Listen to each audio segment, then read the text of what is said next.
여긴 미국 명문대 강의실 안. 어떤 중국 학생이 쉬지 않고 한국에 대해 무시를 하고 있는데요. 30분째 그 얘기를 듣던 미국 미녀가 한마디 일침을 가하자 중국 학생은 얼굴을 붉힌 채 강의실을 뛰쳐나가고 맙니다. 과연 중국 학생은 어떤 말을 들었길래 이토록 당황할 수밖에 없었는지 함께 보러 가실까요? 구독과 좋아요를 눌러주시면 영상 제작에 큰 힘이 됩니다. 안녕하세요. 미국에서 살고 있는 케이틀린입니다. 저는 어렸을 때부터 할아버지의 영향을 받아 미국의 유명 대학에서 아시아학을 공부하고 있습니다. 할아버지랑 아시아학이 무슨 상관이냐고요? 저희 할아버지는 베트남전 참전용사이시거든요. 할아버지께서는 베트남전 때의 사건들을 동화 들려주듯이 항상 이야기를 해주셨습니다. 많은 이야기들 중에 가장 많이 들었던 이야기 중 하나는 한국 군인에 대한 부분이었어요. 그 이야기를 지금까지도 꾸준히 듣다 보니 저도 모르게 한국에 관심이 생기게 되었고 한국 외에도 좀 더 넓게 공부하고 싶어 아시아학을 전공하고 있습니다. 대학에 들어오니 굉장히 많은 과목이 있었는데 그중 가장 관심 있는 과목은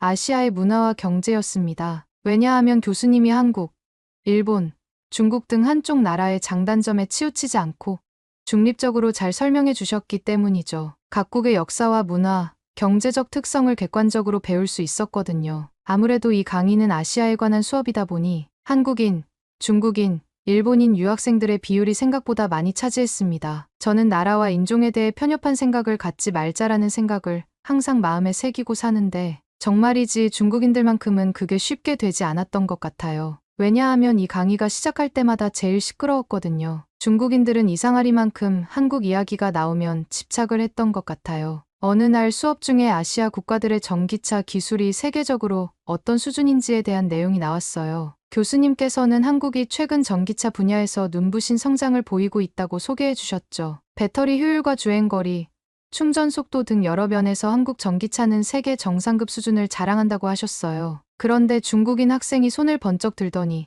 한국의 전기차 기술력은 결국 중국에서 베껴온 것이라고 주장하는 거 아니겠어요? 중국은 훨씬 더 오래전부터 전기차를 개발해왔고 생산량과 기술력 면에서 한국을 압도한다고 말이에요. 그 학생의 말만 들으면 한국 기업들은 마치 중국 기술을 베껴다가 조립만 하는 하청업체처럼 보였어요. 한국이 세계적으로 대단한 전기차를 만들 수 있었던 건 결국 중국 덕분이라는 그 사실이 저는 좀 의아했습니다. 하지만 교수님은 차분히 객관적 자료들을 제시하면서 중국인 학생의 주장을 일축하셨죠. 교수님께서는 전기차에서 가장 중요한 부품인 배터리에 대해서 설명을 해주셨어요. 특히 한국의 전기차 배터리 기술은 세계를 선도하고 있다고 설명해 주셨죠. 실제로 한국의 LG에너지 솔루션, SK이노베이션, 삼성 SDI 같은 기업들은 테슬라, 폭스바겐, 포드, 르노 등 글로벌 자동차 회사에 고성능 배터리를 공급하고 있다고 말이에요. 이 배터리들은 높은 에너지 밀도와 빠른 충전 속도, 긴 수명으로 호평받고 있다고 하더라고요. 수업에 참여한 외국인 학생들도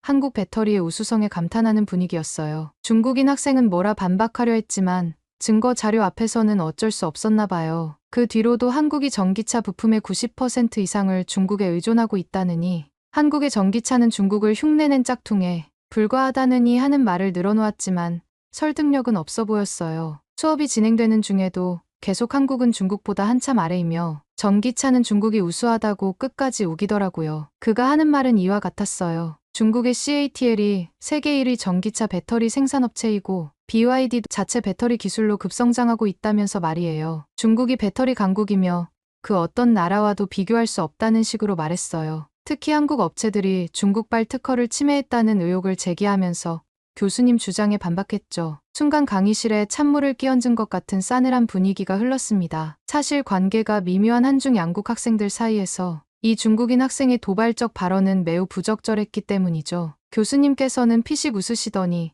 중국인 학생에게 한국과 중국의 전기차 특허 보유 현황을 보여주는 자료를 제시하셨어요. 그 자료에 따르면 한국 기업들은 전기차 배터리와 모터, 충전 시스템 등 핵심 분야에서 독자적인 기술을 개발해 수많은 국제 특허를 취득한 상태였죠. 특히 한국은 미국과 중국을 제치고 전체 특허 출원의 26%를 차지하였더라고요. 자료를 확인해보니 한국은 2,800건이고 중국은 약 2,000건으로 보아 거의 1,000건이나 차이가 나는 것을 확인할 수 있었습니다. 또한 중국 기업의 특허는 한국에 비하면 상대적으로 한참 아래였고 그마저도 일부는 한국이나 일본 업체의 특허를 침해한 소지마저 있었다고 설명해 주시더라고요. 교수님은 중국 전기차 기술의 상당 부분이 선진국에서 역수입한 것일 가능성이 있다며 구체적인 사례를 들어주셨죠. 중국 기업들은 한국이나 일본의 배터리 특허를 분석하거나 르노, 삼성, BMW 등 외국 기업과 합작 법인을 세우며 선진 기술을 습득해 온 경우가 많다는 거예요. 자체 기술력으로 성장했다기보다는 선진국 기술에 많이 의존했고 기술 종속에서 벗어나기 위해 중국도 더 노력해야 할 것이라고 일침을 가하셨죠. 그 중국인은 교수님의 말을 귓등으로도 듣지 않는 듯한 태도를 보이며 비아냥거리더라고요. 교수님이 애써 못 본 척하며 강의를 이어나가려 했지만 그 중국인은 비아냥거리는 걸 멈추지 않았어요. 전기차 얘기에서 중국이 가장 우수하다는 걸 인정받지 못한 분이 풀리지 않았는지 갑자기 중국이 마음만 먹으면 한국쯤은 지도상에서 없앨 수 있는데 어딜 감히 한국 따위가 하늘 같은 대국을 이기려 드냐면서 군사력 얘기를 하는 게 아니겠어요? 정말 뜬금없다고 생각했죠. 이전 수업에서는 중국인들이 계속 한국을 무시해도 주제를 바꾸시지 않고 넘어가셨는데 오늘만큼은 교수님께서도 참을 수 없으셨나 봐요. 중국 학생이 한 얘기를 들은 교수님이 수업을 잠시 멈추시더니 이런 말씀을 하시더라고요. 말 잘했네요. 그러면 전기차 얘기는 이쯤 하고 아시아 국가들의 군사력에 대해서 한번 얘기해봅시다. 이 강의에는 상대적으로 남학생들이 많아서 그런지 모두 군사력에 대한 내용을 들으면서 흥미를 가진 듯해 보였어요. 저는 그 중에서 한국의 군사력에 가장 관심이 많았습니다. 아무래도 할아버지 영향이 컸던 거죠. 교수님께서 한국전쟁 이후 한국과 주변국의 군사력 변화에 대해 설명해 주셨어요. 한국은 전쟁의 폐허 속에서도 자주국방의 의지를 불태우며 군사력 증강에 힘썼고 이제는 세계 군사력 5위이며 군사 강국으로 발돋움했다고 하셨죠. 그런데 아까 그 중국인 학생이 또 손을 들더니 한국의 군사력은 중국에 비할 바가 못 된다며 도발적인 발언을 하는 거 아니겠어요? 군 병력 규모만 봐도 중국군은 200만 명이 넘는 반면 한국군은 60만 명 수준에 불과하다는 거죠. 게다가 중국은 항공모함, 스텔스기, 최신의 전차 등 첨단 무기도 속속 개발하고 있다면서 군사 장비면에서도 한국을 압도한다고 주장했어요. 그리고 한국은 중국의 발끝도 못 미치고 있고 중국이 맘만 먹으면 언제든지 한국을 짓밟을 수 있다는 말을 계속 반복하면서 한국인들을 바라보고 비웃더라고요. 강의실 분위기를 살피던 제 눈에 한국인 학생들의 대응이 인상적으로 다가왔어요. 중국인 학생이 도발적인 발언을 쏟아내는데도 그들은 감정적으로 대응하기보다는 냉철하고 이성적인 자세를 견지하고 있었거든요. 화를 내거나 언성을 높이는 대신 그들은 미소를 머금은 채 조용히 중국 학생의 주장에 귀를 기울이고 있었어요. 마치 철없는 아이의 투정을 어른이 받아주듯 말이에요. 한국인들에겐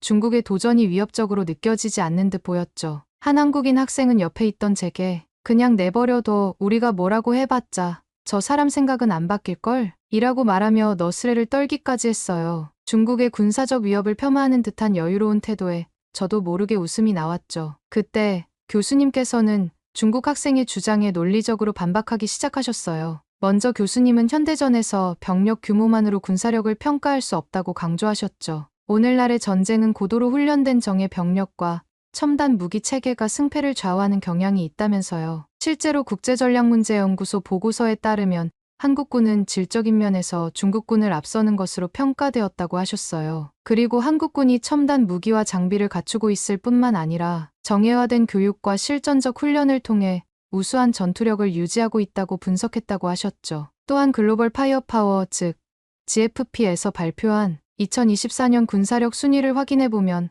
한국은 5위를 차지했고 중국은 3위에 머물렀다고 하셨습니다. GFP는 단순히 병력 수나 무기 보유량뿐 아니라 국방비, 자원, 지리적 요인, 군의 유연성 등 50여 가지 요소를 종합평가해 순위를 매긴다고 하시더라고요. 한국은 2013년부터 세계 9위에서 꾸준히 상승하여 현재 5위를 차지하고 있는데 중국은 양적 우위에도 불구하고 그대로 머물러 있다는 사실을 전달해 주셨죠. 이런 부분으로 짚어보면 한국의 군사력의 질적 수준은 충분히 인정받을 수 있다고 교수님은 분석하셨습니다. 물론 중국의 국방비 규모가 한국의 4배에 달하고 최신 무기 도입을 통해 군의 현대화를 추진하고 있는 건 사실이라고 하셨어요. 중국은 최근 항공모함, 스텔스기, 극초음속 미사일 등 첨단 무기 개발에 박차를 가하면서 미국에 대한 도전장을 내밀고 있다고 말씀하셨죠. 그 말을 들은 중국인은 자기가 이겼다는 표정을 보이면서 웃기 시작했어요. 그리고 손을 번쩍 들어 맘만 먹으면 한국같이 작은 나라를 없애는 건 5시간이면 충분하다고 말했죠. 그러면서 중국 학생이 전쟁을 하게 되면 한국은 발끝도 못 따라잡을 거라고 악담을 하는 거 아니겠어요?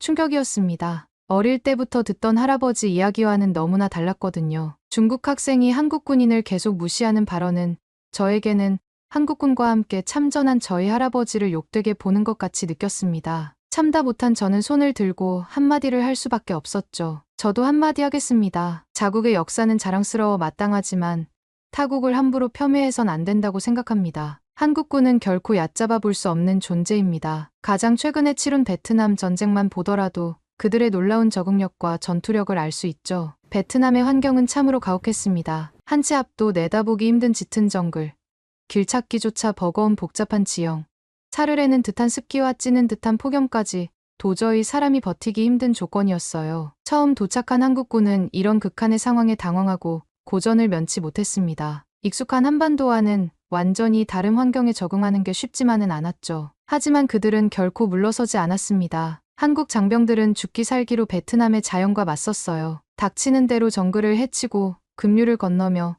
새로운 환경에 적응해 나갔죠. 나날이 전투 경험이 쌓이고 정글전의 노하우가 축적되면서 그들은 차츰 베트남전의 강자로 떠올랐습니다. 맹독충과 말라리아, 열병을 이겨내며 점점 강해졌죠. 급기야 한국군은 숨어있는 베트콩 게릴라를 찾아내 섬멸하는 대작전도 펼쳤습니다. 연합군 사령부에서도 한국 부대의 전과를 치하하며 최정예 부대로 평가했죠. 결국 한국군은 베트남전 최고의 전력으로 발돋움하게 됩니다. 그들은 가장 치열한 접전 지역에 투입되어 전장을 누볐어요. 베트콩이 텃밭인 정글에서 베트콩과 사투를 벌이며 말도 안 되는 공을 세운 거죠. 백마부대, 맹호부대, 청룡부대 등 한국군 특수부대의 활약은 미군들 사이에서도 전설로 남았습니다. 이런 전력과 강인한 정신력을 가진 한국군들을 어찌 5시간이면 나라를 없앤다고 할 수 있는지 제 상식선으론 이해가 가지 않습니다. 제 말을 듣던 교수님이 더 자세하게 덧붙였습니다. 케이틀린 양의 말이 맞아요. 한국군의 활약은 베트남 전쟁사에서 결코 빼놓을 수 없는 대목이죠. 한국 군인들은 말 그대로 불가능을 가능케 한 저력의 소유자들이었어요. 극한의 환경에서 적응하고 진화하는 모습이야말로 경이로울 정도였죠. 가혹한 자연과 싸워 이기고 베트콩과 맞서 승리하는 불굴의 정신은 연합군에게 없어선 안 될 가장 중요한 정신이었습니다. 조국을 위해 기꺼이 희생하고 전우회로 똘똘 뭉쳤던 한국군을 그렇게 무시하는 건 옳지 않습니다. 이어서 교수님께서는 과거의 한국군뿐만 아니라 현재의 한국군이 얼마나 뛰어난지도 덧붙여 말씀해 주셨습니다. 한국 역시 자체 기술로 월등한 성능의 무기 체계를 중국에 뒤지지 않도록 개발해 실전에 배치하고 있다고 교수님은 강조하셨어요. 대표적인 게 K2 흑표 전차인데 이는 세계 최고 수준의 기동성과 화력, 생존성을 자랑하는 차세대 전차로 평가받는다고 설명해 주시더라고요. 또한 한국형 전투기 KF-21 보라매는 웨이더 반사 면적을 최소화한 스텔스 설계와 초음속 순항이 가능한 성능을 갖춘 4.5세대 전투기로 곧 실전 배치를 앞두고 있죠. 여기에 세계 최초로 이지스 시스템을 탑재한 차기 이지스 구축함은 한반도 주변 해역에서 압도적인 해상 우위를 보장할 거라고 확신하셨습니다. 교수님은 이런 첨단 무기들이 모두 한국형이라는 점을 강조하셨어요. 외국에 의존하지 않고 독자 개발한 무기라는 거죠. 게다가 가격 대비 성능이 뛰어나 가성비마저 높다는 평가를 받고 있다면서요. 이런 무기 체계야말로 한국 방위산업의 경쟁력을 보여주는 사례라고 하셨죠. 그러면서 교수님은 최근 한국산 무기의 세계적 인기를 방증하는 사례 2가지를 소개해 주셨는데요. 하나는 폴란드가 최근 K2 전차, K9 자주포, FA-50 경공격기 등을 대규모로 구매하기로 결정한 일이었어요. 러시아와 대립각을 세우는 나토 국가가 동유럽 방어용으로 한국산 무기를 선택한 건 상당히 이례적인 일이라고 하시더라고요. 폴란드군 관계자는 한국 무기가 서방 제품에 필적하는 성능을 갖추고도 가격이 훨씬 저렴해 매력적이라고 평가했다고 설명하셨어요. 또 다른 사례는 인도네시아가 한국형 209급 잠수함 3척을 도입하기로 결정했다고 하셨습니다. 잠수함은 물밑에서 은밀하게 작전할 수 있어 해군력의 핵심 전력으로 꼽히는데 인도네시아가 한국의 기술력을 높이 평가해서 대규모 계약을 체결한 건 의미심장한 일이라고 교수님은 평가하셨죠. 교수님은 이런 사례들이 한국 방위산업이 이미 세계적 수준의 경쟁력을 확보했음을 보여준다고 강조하셨어요. 지난 2021년 기준 한국의 방산 수출액은 74억 달러로 세계 9위를 기록했는데 이는 10년 전에 비해 무려 6배 이상 증가한 수치라고 하시더라고요. 특히 전차포와 곡사포 등 정밀 화포 분야에선 이미 세계 최고 수준의 위상을 확립했고 잠수함과 구축함, 호위함 등 군함 건조 능력도 일취월장하고 있다면서요. K계열 전차와 장갑차, KTLT-50 계열 훈련기 등도 한국 방산의 효자 상품으로 자리매김했다고 하셨죠. 병력 규모나 무기 체계의 수만으로 군사력을 평가할 수 없는 또 다른 이유는 지휘관의 능력, 병사들의 사기와 훈련 수준, 국민들의 애국심 등 눈에 보이지 않는 요소들도 전쟁의 승패를 좌우한다고 말씀하셨습니다. 이런 무형의 힘까지 따져본다면 결코 한국의 군사력을 얕볼 순 없다는 말씀이었죠. 특히 한국군은 실전을 겪은 정예 부대라고 하더라고요. 275만 명에 달하는 예비군도 언제든 동원될 수 있는 막강한 저력이라고 하셨죠. 예비군 안보를 통해 사실상 한국군은 물샐 틈 없는 대비 태세를 갖추고 있다고 교수님은 보시더라고요. 그걸 듣던 중국인 학생은 교수님의 말을 끊고 자기 할 말만 하는 것이 아니겠어요? 그는 중국은 최근 야오닝, 산둥 등 항공모함을 잇따라 건조하며 해군력 증강에 박차를 가하고 있는데 그에 비해 한국은 경항공모함 도입 계획조차 없는 걸로 봐서 수준 차이가 난다는 말이었어요. 또한 중국은 진급 핵잠수함 등 전략무기도 다수 보유하고 있기 때문에 중국 해군 앞에선 한국은 바다 위에 거북이 같은 존재라고 비아냥거렸습니다. 그러자 계속 지켜보던 한국인 학생 한 명이 입을 열었어요. 중국 해군력이 양적으로는 우세할지 모르지만 한국은 세계 최고 수준의 214급 잠수함을 보유하고 있고 게다가 최근엔 3,000톤급 중형잠수함 도산한 창호함까지 진수했기 때문에 AIP 추진 방식을 적용해 기동성이 뛰어나고 수중에서 2주 이상 작전할 수 있다는 설명을 하더라고요. 거기에 더불어 중국 잠수함은 원자력 잠수함이 대부분이라 느리고 소음도 커서 쉽게 노출될 수밖에 없다는 것을 자세히 증명해내며 작전 능력 면에서 한국 잠수함이 결코 뒤지지 않는다는 것을 설명했습니다. 그리고 한국인의 마지막 한마디는 강의실을 빵 터뜨릴 수밖에 없었습니다. 중국 해군은 한국 영해에 수시로 침범하면서 위협을 가하고 있는 걸 알고 있나요? 이어도 부근에서 불법 조업하다 단속되면 오히려 우리 해경에게 폭력을 휘두르는 걸 보면 중국이 강대국이라고 볼 수 있는지 의심이 됩니다. 그리고 지금 이 순간도 그렇죠. 많은 사람들이 있는 자리에서 자기 주장만 앞세우는 게 어딜 봐서 선진국 모습으로 보겠습니까? 그렇게 자국에 자신이 있다면 이런 기본적인 예의를 먼저 지켜야 되지 않을까요? 이 말을 들은 학생들 중 누군가는 빵 터져서 웃기도 하고 누군가는 속 시원했는지 박수를 치기도 했습니다. 그 반응들을 보며 그 중국인 학생의 얼굴이 순식간에 붉어지더니 이내 참지 못하고 자리에서 벌떡 일어났어요. 책상을 쾅 치면서 뭐라고 큰 소리로 항변하려던 찰나 주위의 따가운 시선을 의식했는지 곧바로 고개를 숙이고는 허둥지둥 강의실을 빠져나갔죠. 마치 뭔가에 홀린 듯 비틀거리는 걸음이 난생 처음 보는 광경이었어요. 쪽팔림을 넘어 수치심의 경지까지 경험한 걸까요? 뒷모습에선 뒤끝까지 화끈 달아오른 게 훤히 보일 정도였으니까요. 그 후로 그 학생은 다시는 그 강의실에 얼굴을 비치지 않았습니다. 한 학기 내내 그 많던 자신감은 어디로 숨었는지 모르겠더라고요. 오히려 다른 중국인 학생들이 한국에 대해 궁금해하면서 먼저 다가와 대화를 나누기도 했죠. 마치 자기네 망신을 만회하기라도 하려는 듯이 말이에요. 하긴 그 학생의 모습은 중국의 오만함을 단적으로 보여주는 사례였으니까요. 군사적 위협은 물론 외교적 결례까지 서슴지 않는 걸 보면서 중국이 진정한 강대국이 되려면 멀었구나 하는 생각이 절로 들더라고요. 이 일이 있는 후부터 한국에 대해 관심이 더 많아졌습니다. 그래서 이번 방학에는 꼭 한국에 놀러 가야겠다는 생각을 했는데요. 어디를 가면 좋을지 추천해 주시면 참고하도록 할게요. 긴 사연 들어주셔서 감사합니다. 오늘의 사연은 어떠셨나요? 외국인들이 한국에 대해 겪은 해외 감동 사연을 계속해서 보고 싶다면 구독과 좋아요 부탁드려요. 여러분들의 구독과 좋아요가 세상의 사연을 전달해 드리는데 큰 힘이 된답니다. 긴 영상 시청해 주셔서 감사합니다. 오늘도 행복한 하루 보내세요.